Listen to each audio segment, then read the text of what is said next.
안녕하세요. 반갑습니다. 오늘 벌써 이제 5월 마지막 주네요. 날씨가 많이 덥습니다. 이제 뭐 한 5개월만 버티면 되니까 조금만 참으시고 열심히 하시기 바랍니다. 자, 73페이지, 오늘 73페이지 중개보수 할 차례죠? 예, 중개보수.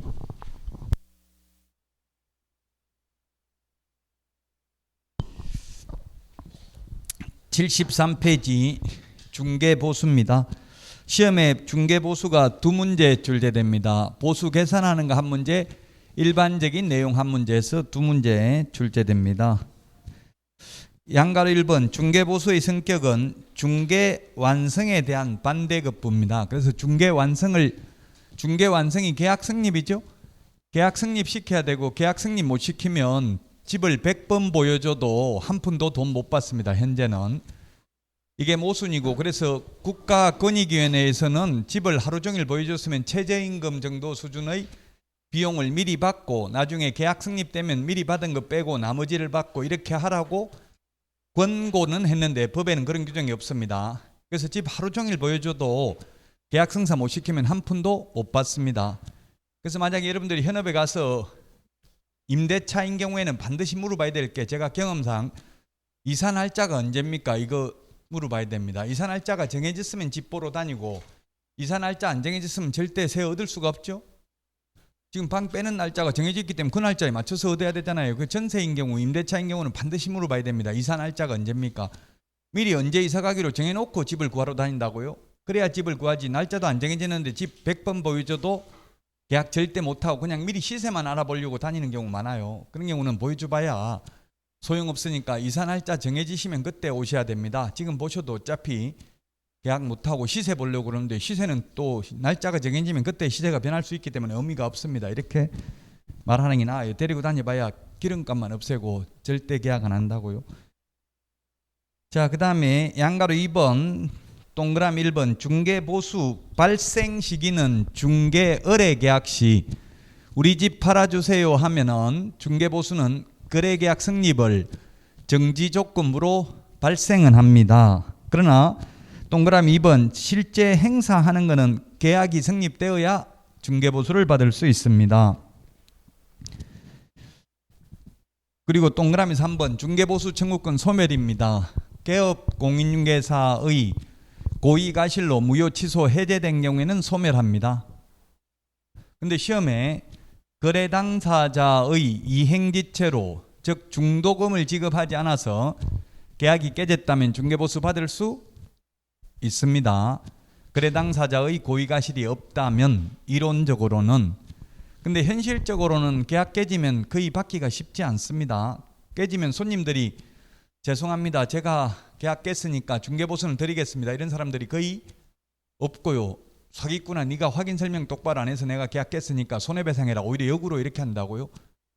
그러면 개업공개사는 중개보수는 안 받을 테니까 좀 봐달라, 또 제가 다른 거 구해되겠다, 주겠다, 뭐 예를 들면 이런 식으로 할 수밖에 없는 게 현실입니다. 이제 중개업이 어려운 게 계약 변동성이 없고 그대로 똑같다면 계약이 되겠어요, 안 되겠어요? 만약에 가격이 올라가지도 않고 내려가지도 않고 그대로 계속된다면 집 살 사람 있어요, 없어요? 살 필요 없죠. 사봐야 재산세 내고 종부세 내고 세금만 내니까 취득세 내고 살 필요 없죠.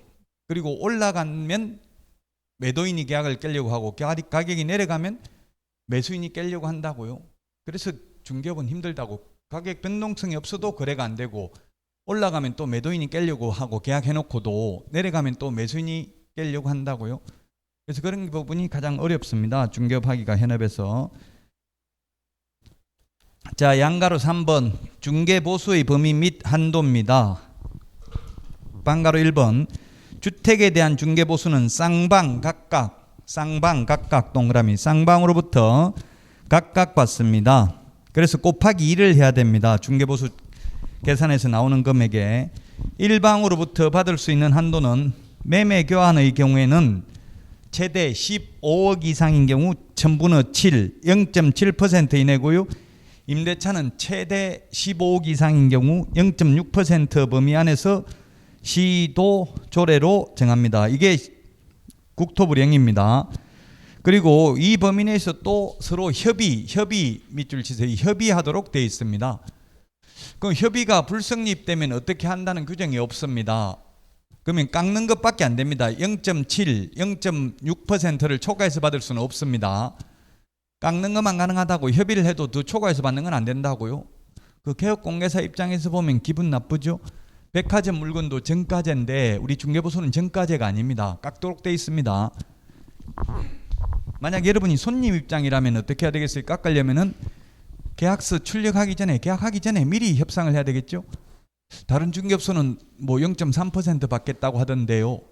안 그러면 거기 가서 계약하겠다는 식으로 약간 뉘앙스를 그러면 우리도 깎아주겠다 이렇게 할 수 있습니다. 그런데 계약서 출력하고 나면 그때부터는 협상 안 됩니다. 개업공개사는 그 계약서에 확인설명서에 찍혀 나온다고 중개보수가.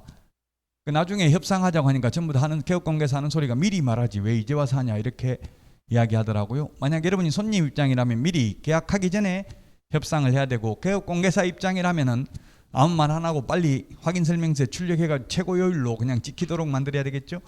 그러면 그걸 나중에 그거 달라고 합니다. 현실적으로 돈을 많이 벌려면 투자를 하는 사람들은 중개보수 많이 줍니다. 오히려 개업공개사한테 달라 소리 안 해도 많이 주면 좋은 물건 소개시켜 주겠죠. 그럼 남는 거 반반, 개업공개사하고 반 나눠 먹으면 금방 부자 됩니다. 좋은 물건 있으면 바로 연락 온다고요. 그럼 샀다 팔고 이렇게 하면 돈 벌 수 있어요. 중개보수 안 주려고만 하면 돈 벌기 쉽지 않아요. 자, 74페이지 이게 옛날에 시도 조례에 있던 걸 지금은 국토부령으로 바꿨기 때문에 이 표를 다 암기하기는 어렵겠죠. 그래서 최고 요율만 보시자고요. 거기 매매는 15억 이상이면 1000분의 7, 임대차는 15억 이상이면 1000분의 6, 최고가 1000분의 6입니다. 이 범위 내에서 다시 시도 조례로 정하도록 했습니다. 자, 그 다음에 주택 외의 중개상물입니다.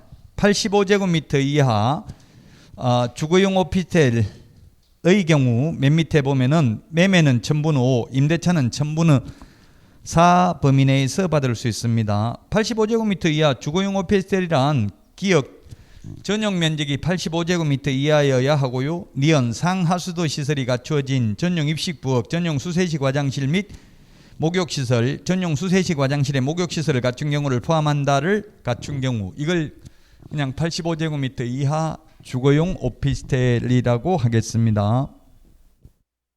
75페이지. 그러면 85제곱미터 이하 주거용 오피스텔을 제외한 주택 외자 동그라미 주택 외의 중개상물은 거래 당사자 쌍방으로부터 각각 받되 거래 금액의 1000분의 9 범위 내에서 당사자 협의입니다. 협의.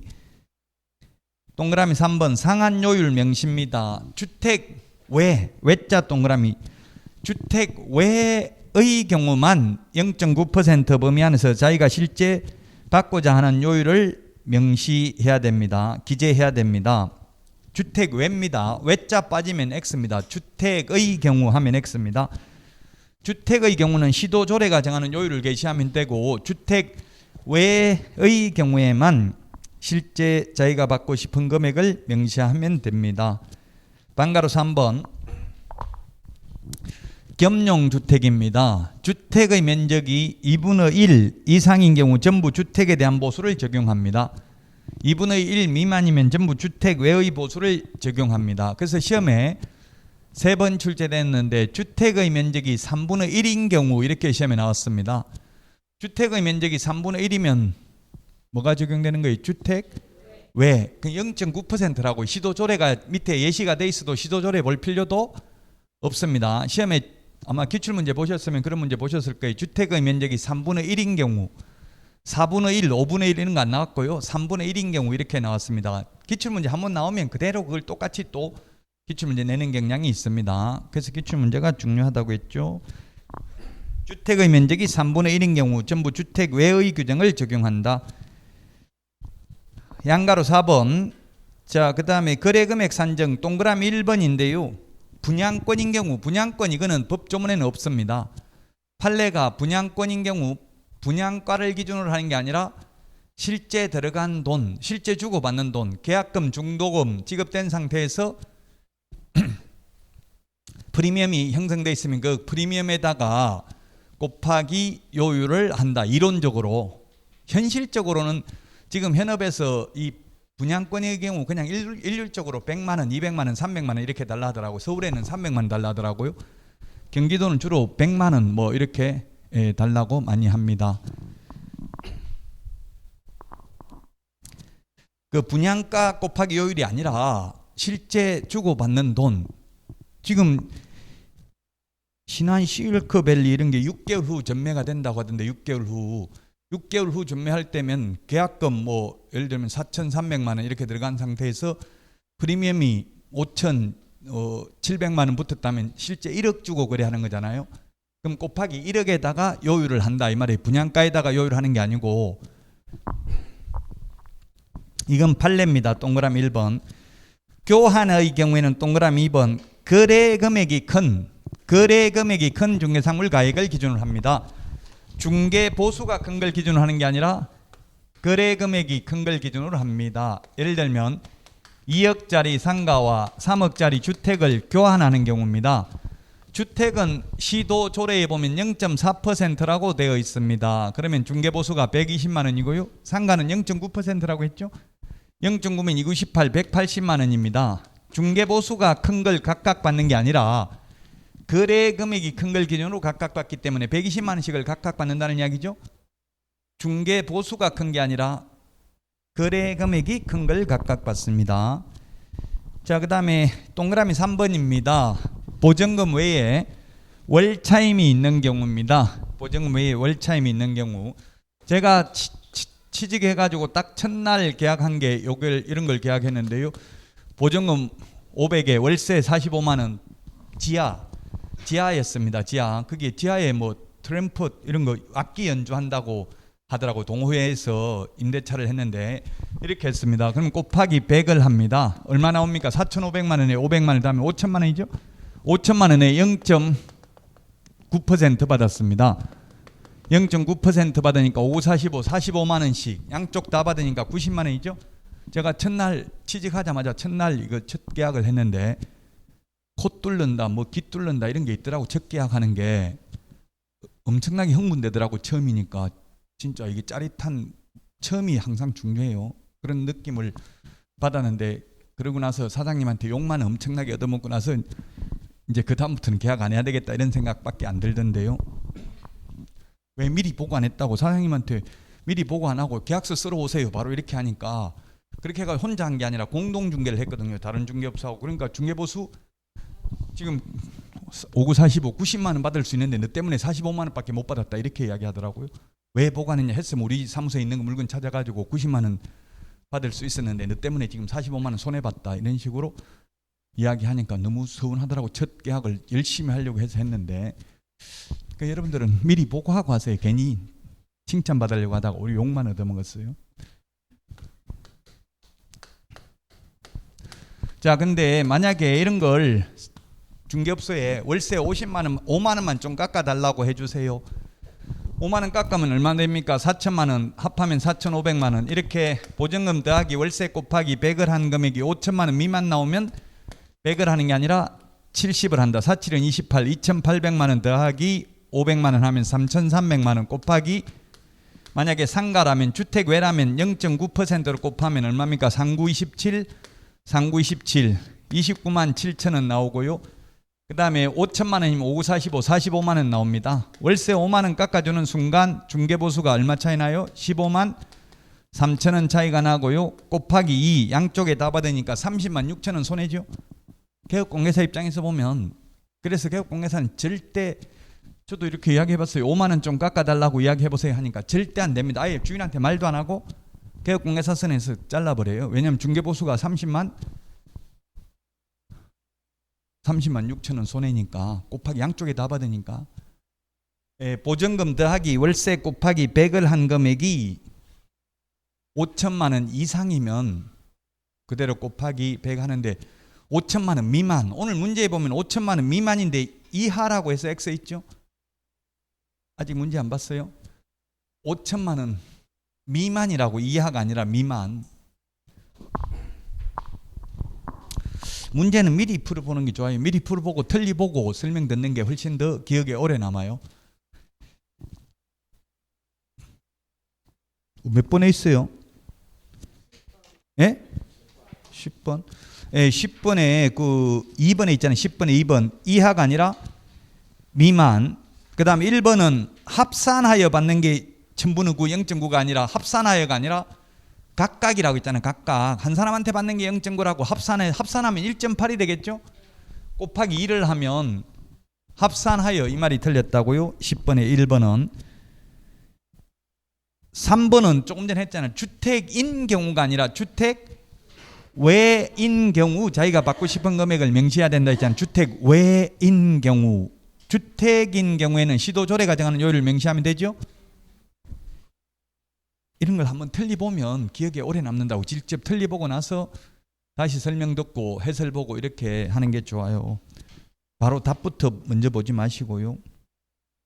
그 다음에 4번이 답이잖아요. 오늘 또 이것도 했네. 분양권인 경우는 분양가를 기준으로 하는 게 아니라 계약금, 중도금, 프리미엄까지 실제 주고받는 돈에다가 곱하기 요율을 한다. 판례입니다. 이거는 판례. 분양가에다가 곱하기 요율을 하는 게 아니고요. 그래서 4번이 답이고요. 5번도 뭐 한 거나 마찬가지네. 제가 아까 계약 성사되어야 받는다 했잖아요. 집 100군데 보여줘도 계약 성사 안 되면 일부 받을 수 있다. 맨 마지막에 X죠. 일부도 못 받고 한 푼도 못 받아요. 이게 우리나라의 구조적인 모순입니다. 그러다 보니까 사기칠 수밖에 없어요. 현실적으로. 가장 사기치는 게 아픈 게 뭐 손님한테 사기치는 거야 이해되는데 동료들끼리 뒤통수 치고 사기치는 게 가장 아파요. 이제 여러분들이 같이 학원 다녔다가 언니 하고 이렇게 했다가 현업에 가서 언니가 나를 쏘겠다 이런 걸 생각하면 기분 나쁘죠. 그래도 참아야 돼. 기분 나쁜 표.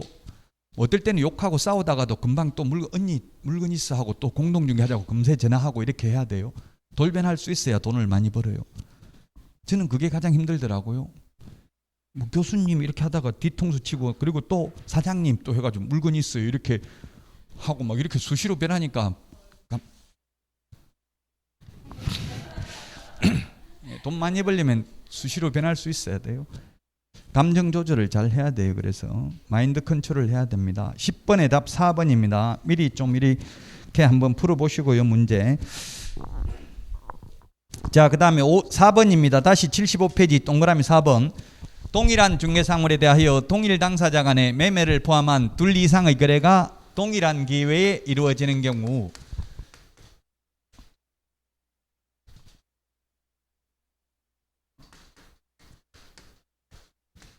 매도인이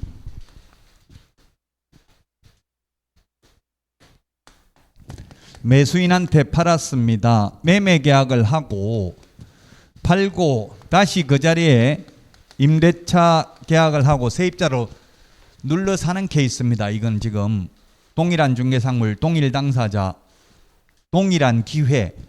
동일한 기회죠. 동일한 기회이기 때문에 예를 들어서 집 팔고 1년 있다가 여기 세입자로 들어가려면 또 임대차에 대한 보수 내야 돼요. 그 자리에서 집 팔고 그 자리에서 계속 세입자로 눌러 사는 경우는 매매에 대한 중개보수밖에 못 받는다. 그러니까 여러분들이 이제 개업공개사가 되면 어떻게 해야 돼? 절대 이렇게 허용하면 안 되겠죠.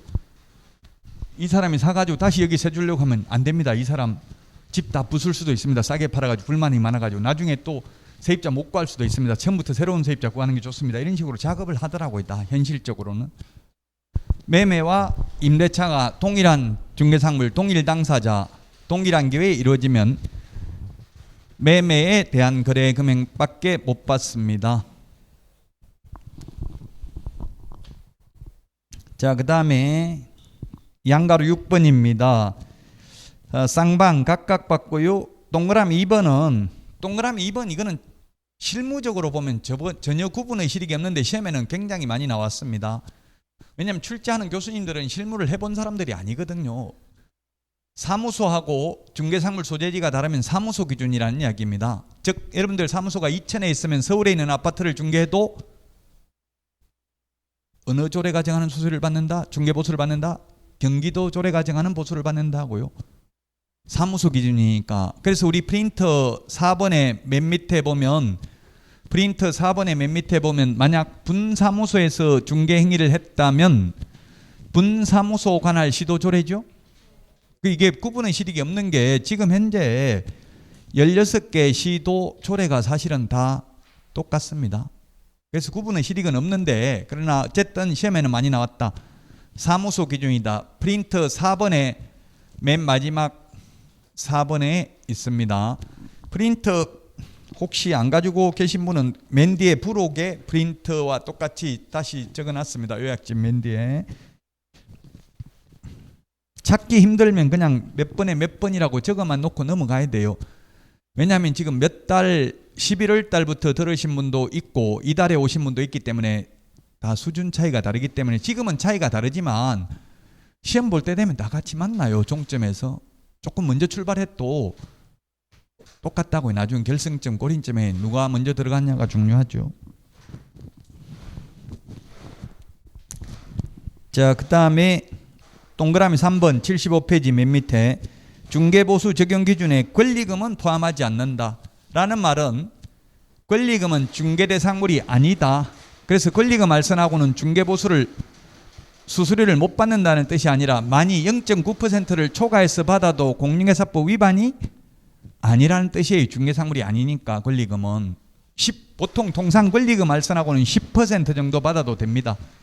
10% 정도 받습니다. 관행이. 저도 10% 받아봤어요. 1억 알선하고 1,000만 원 받아봤어요. 권리금 작업을 해가지고. 그런 거 하는 거는 잘하는 사람들은 최고 좋은 위치 딱 찍어가지고 저 자리 빼주면 권리금 1억 주겠다, 내 10% 주겠다 이런 식으로 하더라고요. 저 같은 경우는 이제 그 3본 시장이라고 있는데 그 시장 딱 시장이 있으면 여기 시장에 주 출입구가 있으면 여기 바로 옆에 있는 여기 요 자리 그 벤처 타고 와가지고 그러던데요. 보니까 테이크아웃, 국장사, 국 파는 거 전문으로 하는 집이더라고요. 근데 돈을 엄청나게 많이 벌었나 봐요. 수원하고 여러 군데 있다더라고요. 이게 재래시장 있고 여기 딱 이거 찍어가지고 여기 지금 식당하고 있어요. 지금 현재 이 식당 나가게 하고 내가 들어갈 수 있게 해주면 1억 주겠다 권리금. 그리고 10% 1,000만 원 수수료 주겠다 이렇게 하더라고요.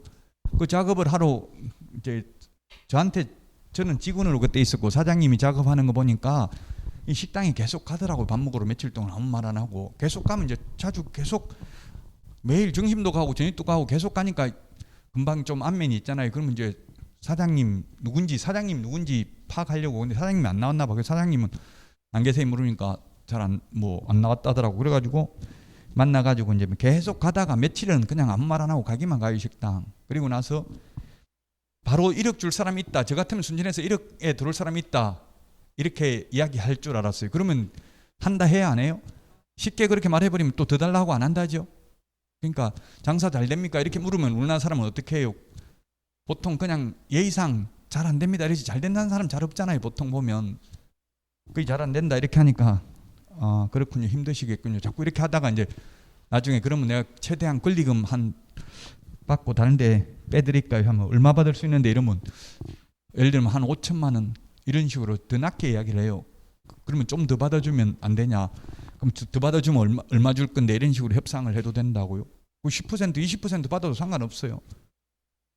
그런 식으로 해가지고 이제 권리금에 대한 계약금을 받으면 개업공개사 통장으로 받더라고요. 보니까 통장으로 받아가지고 이게 나중에 계약 성사되면 이게 수수료고 성사 안 되면 다시 돌려주기로 하고 이렇게 약정을 하고 안 그러면 나중에 계약 성사되고 나면 잘 받기 쉽지 않죠. 10%이기 때문에. 그럼 미리 권리금 1억에 대한 계약금 1,000만 원을 개업공개사가 먼저 받아요. 그 새로운 임차인이 준 걸 현 임차인한테 주는 게 아니고 왜냐하면 주인하고 새로운 임차인하고 임대차 계약이 성립되어야 권리금을 받을 수 있잖아요. 그러니까 불확실성이 많기 때문에 개업공개사가 받아놓고 정상적인 임대차 계약 성립되면 수수료로 하기로 한다. 이렇게 특이하게 적고 안 되면 돌려주기로 한다. 이런 식으로 하더라고요. 어쨌든 권리금은 중개보수에 포함되지 않는다. 많이 받아도 된다는 뜻입니다. 못 받는다는 뜻이 아니고. 76페이지 중개보수의 지급식입니다. 당사자 약정이 있으면 약정에 따르고 약정이 없으면 거래대금 지급이 완료된 때 매수 신청 대리 보수는 약정이 없으면 매각대금 지급 기한일입니다. 매각대금 지급 기한일. 중개보수는 거래대금 지급이 완료된 때, 즉 잔금 치른 때 보수를 받을 수 있습니다. 그 다음에 동그라미 2번 중개보수에는 부가가치세가 포함되어 있지 않다. 그래서 부가가치세 더 받아도 된다 따로. 중개보수 100만 원이면 부가가치세 10만 원 더 받아도 불법이 아니다. 중개보수 초과에 저촉되지 않는다는 게 시험에 출제됐고요. 그 다음에 또 부가가치세가 시험에 나온 게 분양권, 입주권을 중개할 때 그 실제 거래, 부동산 거래 신고서 적을 때 분양권, 입주권인 경우에는 부가가치세를 포함한 금액을 적습니다. 등기된 이후에 거래할 때는 부가가치세 제외된 금액을 적습니다. 우리 오피스텔 분양가가 3억이라고 하면 거기에 부가가치세 포함되어 있잖아요. 그래서 부가가치세 포함된 금액을 거래 금액으로 적는다고요. 입주권, 분양권인 경우 등기된 이후에는 부가가치세 제외한 금액을 적습니다. 자, 실비입니다. 실제 들어간 돈이 실비입니다. 실비 시도조례인데 양가로 2번 실비를 누가 부담하는지 이게 시험에 출제됐고요. 우리 프린터는 52번에 15번, 16번에 있습니다. 52번에 15번, 16번. 권리관계 등의 확인에 소요되는 실비는 매도, 임대, 의뢰인이, 그 다음에 계약금 등의 예치, 권고 제도와 관련된 실비는 매수, 임차, 의뢰인이 부담을 합니다. 계약금 등의 예치, 권고는 매수인이 돈 떼일까봐 불안하니까 예치하는 거죠. 그래서 매수인이 부담하는 것은 이해가 되는데 등기 사항 증명서 발급 비용을 매도인한테 받는다는 것은 이해가 사실 잘 안 될 수 있어요. 왜냐하면 현실적으로도 매도인한테 등기 사항 증명서 발급 비용을 받지 않고 있거든요. 현실적으로도. 그래서 헷갈리는데 왜 그러면 매도인한테 받을 수 있냐, 임대인한테. 그 이유는 민법 판례에 보면 매매계약은 쌍무계약이고, 쌍무계약, 쌍방의 업무가 서로 대가적 관계에 있는 거고, 쌍무계약은 동시이행관계에 있다. 즉 잔금 치르는 거하고 등기 넘겨주는 게 동시행관계에 있다. 이때 동시행이란 권리관계, 제한물권 등이 전혀 없는 완전한 소유권을 넘겨주고 잔금을 받는 게 동시행관계에 있다. 그래서 만약 매매대금이 10억이고 거기에 비해서 아주 소액인 10만 원 가압류가 설정되어 있다 하더라도 매수인은 그 가압류 10만 원 말소하기 전까지는 동시행 항변권을 행사해서 잔금 지급을 거절할 수 있다는 게 판례입니다. 그래서 매도인이 나 깨끗하다 권리관계 등기사항 증명서 발급해가지고 보여주고 깨끗하다는 걸 입증할 책임이 있다고요. 그래서 비용을 매도인이 부담합니다. 이론적으로는. 현실적으로는 수도권은 법무사가 내주고 비수도권은 개업공개사가 내고 있는 게 현실입니다. 그러나 시험에 나오면 매도 임대의뢰인한테 받을 수 있다. 맨 밑에 3번 영수증인데요. 중개보수 영수증은 교부할 의무도 보존할 의무도 삭제됐습니다. 그 대신에 지금 확인설명서에 중개보수 산출 내역을 기재해서 확인설명서를 3년 보존하도록 돼 있죠. 별도로 중개보수 영수증을 교부하거나 보존할 의무는 없다. 매수 신청 대리 보수 영수증은 교부는 해야 되는데 보존 의무는 없습니다. 매수 신청 대리 보수 영수증은 교부는 해야 되고 보존 의무는 없는데 중개보수 영수증은 교부 의무도 보존 의무도 모두 없습니다. 자, 그 다음에 76페이지 맨 밑에 동그라미 2번 요거는 시험에 나온 적은 없고요. 현업에 있는 분들이 하도 많이 질문을 해서 제가 대법원, 이게 시험에 안 나온 이유가 대법원 판례가 아니라 고등부분 판례죠. 그래서 시험에 나온 적은 없는데요. 이게 뭐냐 하면 예를 들면 지금 월세 같은 경우는 보통 1년 계약을 많이 하죠. 현실적으로 원룸 같은 거는. 그럼 만약에 2년을 계약했다고 치고요. 원룸 2년 계약했는데 세입자가 1년 만에 나간다고 하면 보통 새로운 세입자를 또 구해야 되잖아요. 주인이. 그럼 주인이 방 세입자 구해놓고 나가라 이런 식으로도 하고 현실적으로 그러죠. 그러면 새로운 세입자를 구하게 되면 이때 주인이 중개보수를 내야 되는데 이 중개보수를 누가 부담하느냐. 현 세입자가 부담하고 나가야 된다. 아니면 집주인 내야 된다. 답은 시험에 나오면 답은 무조건 집주인이 내야 됩니다. 계약 당사자가 내야 됩니다. 중개보수라는 것은 거래 당사자가 내는 거예요. 거래 당사자가 누구하고 계약하는 거예요? 집주인하고 새로운 세입자하고 계약하는 거죠. 그래서 집주인이 내야 됩니다. 시험에 나오면. 근데 현실적으로는 현 세입자들이 내고 있죠. 근데 집주인은 분리할 게 없어요. 집주인 보고 현 세입자가 내라고 하면 그러면 나는 남은 1년분 월세를 원래는 다 내야 되잖아. 1년 남은 걸. 나 1년분 월세 그럼 까고 내주겠다. 여기서 중개보수 내가 부담하겠다. 이렇게 하면 된다고요. 그래서 이런 분쟁이 있기 때문에 요즘은 아예 계약서에 계약기간 다 못 채우고 세입자가 나갈 때는 세입자가 새로운 세입자 구할 때 들어가는 중개보수를 부담하기로 한다. 이렇게 특이하게 적으면 그 특이하게 우선합니다. 맨 밑에 보니까 판례가 임대인이 부담하는 게 원칙이다 이렇게 돼 있잖아요. 그럼 예외가 있다는 이야기죠. 특약을 맺으면 특약이 우선한다는 이야기입니다. 일반 규정보다. 그럼 특약이 없으면 무조건 집주인이 내야 됩니다.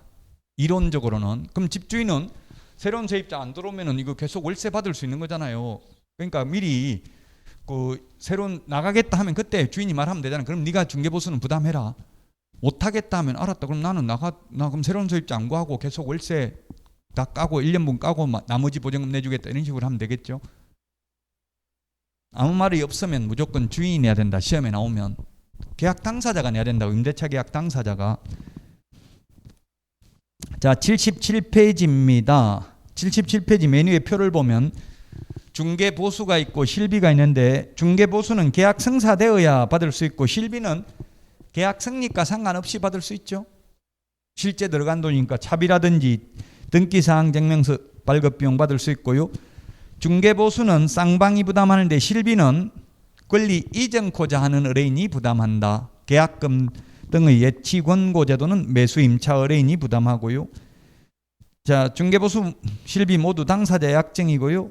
중개보수는 약정이 없으면 거래 대금 지급이 완료된 때고요. 그 다음에 중개보수의 권리금은 포함되지 않는다. 근데 프리미엄은 포함시킨다. 권리금은 포함이 안 된다. 자, 그 다음에 밑에 판례 두 개가 있는데 중개보수 초과 약정은 전부 무효가 아니라 초과 부분만 무효이다. 그리고 그 밑에 있는 판례는 중개보수와 권리금 알선대가 명시적으로 어디까지가 권리금 알선대가인지 어디까지가 중개보수인지 구분 없이 권리금 및 권리금 알선대가 및 중개보수 해서 총 합계 2천만 원 이런 식으로 받았다 하더라도 법정보수 초과액은 권리금 알선대가로 봄이 상당하다. 그러므로 당연히 공인중개사법을 위반했다고 단정할 수는 없다. 합해서 많이 받았다 하더라도.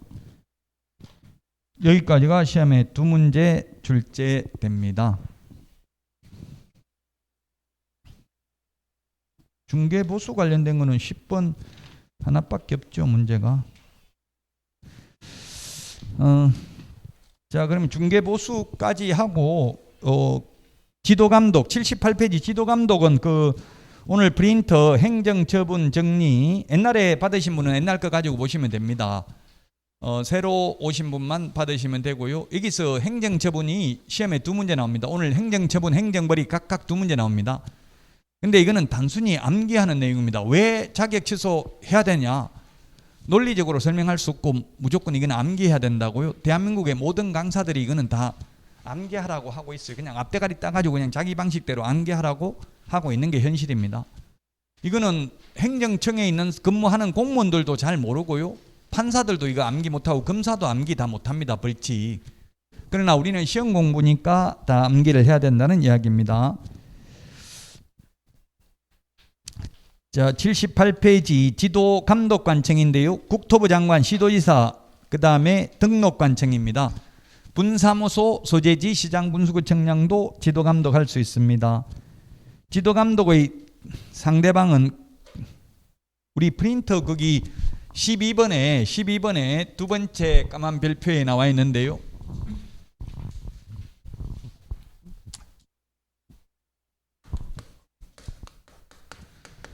지도감독관청인데요. 첫 번째 개업공인중개사, 그 다음에 무등록 개업공개사, 거래정보사업자, 거래정보사업자에 대한 지도감독은 국토교통부 장관, 시도지사, 그 다음에 등록관청, 분사무소인 경우에는 분사무소, 소재지, 시장군수구청장도 지도감독관청이다. 그런데 협회에 대한 지도감독은 오로지 지부, 지회라 하더라도 모두 국토교통부 장관입니다. 그 다음에 프린터 지금 12번 두 번째 까만 별표 보고 있는데요. 그 다음에 매수신청 대리와 관련해서 협회 지도감독은 법원 행정처장입니다. 법원 행정처장. 법원 행정처장이고요. 그 다음에 매수 신청 대리와 관련해서 협회 시도 지부와 매수 신청 대리인 등록을 한 개업공인회사에 대한 지도 감독은 지방법원장입니다. 지방법원장이 지도 감독을 합니다. 지금 오늘 하는 거는 1번, 동그라미 1번만 기억하면 되겠죠. 그래서 소속 공인회사나 중개보조원은 지도 감독 대상이 아닙니다. 그러므로 공무원이 나와가지고 단속할 때 실장님 계약서 확인 설명서 가져와 보세요 이런 말 안 합니다. 왜? 실장들은 즉 소속 공인회사나 중개보조원은 계약서 확인 설명서 보존할 의무가 없죠.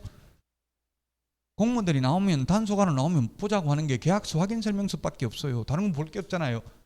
그 계약서 확인 설명서 다 뒤지면 무조건 위반한 거 하나는 찾을 수 있어요. 특히 확인 설명서, 계약서보다 계약서는 특약으로 계약서는 법정 서식이 없잖아요. 그 계약서보다는 확인 설명서는 빈칸 공란만 하나 있어도 그 자체가 확인 설명서 작성 위반이에요. 무조건 공란 빈칸을 나누면 안 되고 해당 사항 없음 공란 이 말이라도 꼭 적어놔야 돼요.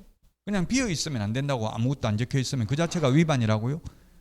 그러니까 요즘은 콕 찍어가지고 몇 년 몇 월 며칠 누구시 계약서 가져와 보세요, 확인 설명서 가져와 보세요 이렇게 한대. 단속 나오면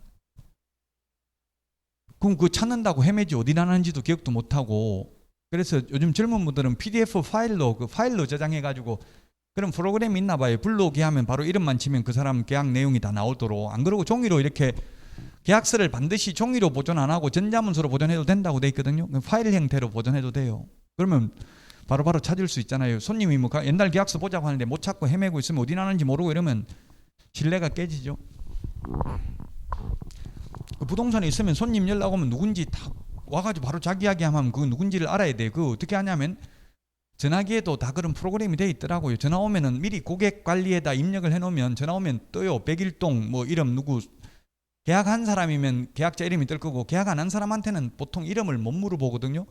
그럼 몇 동 몇 호 손님 이런 식으로 예를 들어서 뜬다고요. 그러면 이 사람이 누구구나 하고 금방 상담을 할 수 있죠. 어느 아파트 사람이다 이런 걸 알면은 시세 같은 거 물어보면 무슨 응대를 할 수 있겠죠. 자, 3번 지도감독 사유입니다. 부동산 투기 등 거래 동향 파악을 위해서 필요한 경우 2번 이 법 위반 행위 확인. 이 법이 공인중개사법이죠. 그 다음에 자격 취소, 자격 정지, 개업공개사에 대한 등록 취소, 업무 정지 등 행정 처분을 위해서 필요한 경우입니다. 옛날에는 정기검사와 수시검사가 있었습니다. 옛날에는 잘못이 있든 없든 무조건 1년에 한 번씩 정기검사라는 게 있었다고요. 근데 제가 중개업을 하면서 한 번도 정기검사를 못 받아가지고 국토부에 질의했어요. 저는 6년 했는데 한 번도 정기검사 못 받아봤는데 저만 빼고 했습니까? 왜 뺐는지 이유를 알려주십시오. 이렇게 했더니만 바빠가지고 다닐 때도 못했다 이러더라고요. 그럼 왜 법을 위반하고 있습니까? 정기검사 하게 돼 있는데 이렇게 했더니만 그 다음부터 법 개정해가지고 이제 정기검사 없어졌어요. 수시검사도 없어요. 이제는 쉽게 말하면 민원 들어온 것만 검사하겠다는 이야기입니다. 지금 이천에도 예를 들면 공무원이 지정민원과 공무원이 한 명, 두 명밖에 없더라고. 팀장 한 명하고 한 2명 근무해요. 그 단속하러 나가는 중개업소가 보통 한 2천에도 500개 정도는 될 거예요. 그 매일 단속해도 1년 내에도 다 못하죠. 그러니까 이제 특별한 사유가 없으면 조사를 안 나간다는 이야기입니다. 특별히 쉽게 말하면 민원 들어온 것만 단속해달라, 위반하고 있다 이런 민원 들어온 것만 조사해야 합니다. 그러니까 여러분들이 너무 적을 만들면 안 돼요. 적 만들면 안 되고 또 너무 돈 많이 벌었다고 자랑시켜도 안 돼요. 돈 벌어도 그냥 조용히 있어야지. 돈 벌었다고 옆에 중개업소에 소문내고 그러면서 밥도 안 사고 이러면은 바로 민원 넣어볼 수 있다고 위반행위 했다고. 근데 돈 벌면 또 벌었다고 자랑시키고 싶거든요. 근데 참아야 돼 그래도. 4번 지도감독 방법입니다. 업무에 관한 사항을 보고하게 하거나 자료 제출 그 밖에 필요한 명령을 할 수 있고요. 그 다음에 소속 공무원으로 하여금 사무소에 출입하여 장부 서류 등을 조사 검사하게 할 수 있는데 무등록업자 사무소에도 들어갈 수 있습니다. 무등록업자도 지도감독 대상이 됩니다. 이게 적어놨잖아요. 무등록 개업공개사도 지도감독 대상이 된다. 소공이나 보조원은 지도감독 대상이 된다는 말이 없습니다. 무등록 중개업자, 예를 들어서 무등록 중개업자 간판 달고 있으면 들어가서 간판 철거 명령을 내릴 수 있고 사무소 폐쇄 명령을 내릴 수도 있습니다. 이 경우 출입검사 등을 하는 공무원은 정표, 공무원증 및 조사검사증명서를 지니고 상대방에게 내보여야 한다. 근데 만약에 거부하면, 거부해도 공무원들은 강제 수사권이 있는 게 아니죠. 문 안 열어주고 장갑 버리면 뭐 강제로 문 따고 들어갈 수 있는 거는 없어요. 그럼 검찰에 고발해 버린다고요. 공무집행방해 이런 걸로 고발하고 뭐 또 그러면 이제 고발하면 그것뿐만 아니라 다른 것까지 다 불법행위 조사할 수도 있겠죠. 수사기관에서는 강제 수사가 가능하니까, 압수수색도 가능하니까 공무원들, 그러니까 공무원들 오면 욕하고 싸우고 이러면 안 됩니다. 그럼 고발해 버려요. 그래서 공무원들 오면 그냥 최대한 죄송합니다. 실수했는데 앞으로 시정하겠습니다. 이러면 업무정지 1개월, 뭐 업무정지 정도로 마무리될 수 있다고, 잘못해도 웬만한 거는. 보복 수사를 하면은 뭐 무조건 이거는 더 무겁게 처벌할 수 있다고, 샅샅이 뒤져서 처벌하려고 맘먹으면. 79페이지입니다. 5번 감독상 명령을 위반했을 때, 감독상 명령, 감독상 명령하고 똑같은 게, 우리 프린트는 거기에 55번에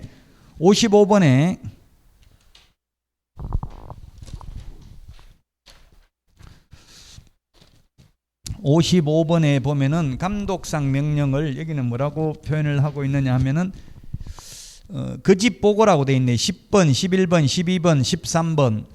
감독상 명령이 자료 제출 보고하게 하는 게 감독상 명령이잖아요. 그 보고하게 했는데 거짓으로 보고하면 그게 감독상 명령 위반이에요. 똑같은 말이에요. 그래서 10번에 거래정보사업자가 감독상 명령 위반하면 500만 원 이하의 과태료, 11번 협회도 500만 원 이하의 과태료, 12번 개업공개사가 감독상 명령 위반하면 업무정지입니다. 그런데 13번 매수신청 대리인이 거짓 감독상 명령을 위반하면 매수신청 대리인 등록을 취소할 수 있습니다. 그 매수신청 대리인은 시험에 잘 안 나옵니다. 14번은. 근데 11, 12, 13번이 우리 79페이지 맨 위에 5번에 동그라미 1번, 2번, 3번에 있잖아요. 이렇게 감독상 명령 위반이라고 나올 수도 있고, 또는 거짓 보고 이렇게 나올 수도 있다고 표현을 달리해서, 감독상 명령하는 게 보고하게 하거나 자료 제출 그 밖에 필요한 명령을 하는 게 감독상 명령이잖아요. 보고하게 했는데 거짓 보고하면 그게 감독상 명령 위반이에요. 자, 여기까지 하고 쉬었다가 79페이지 제2절 행정처분부터 하겠습니다. 프린터 꺼내 놓으시기 바랍니다.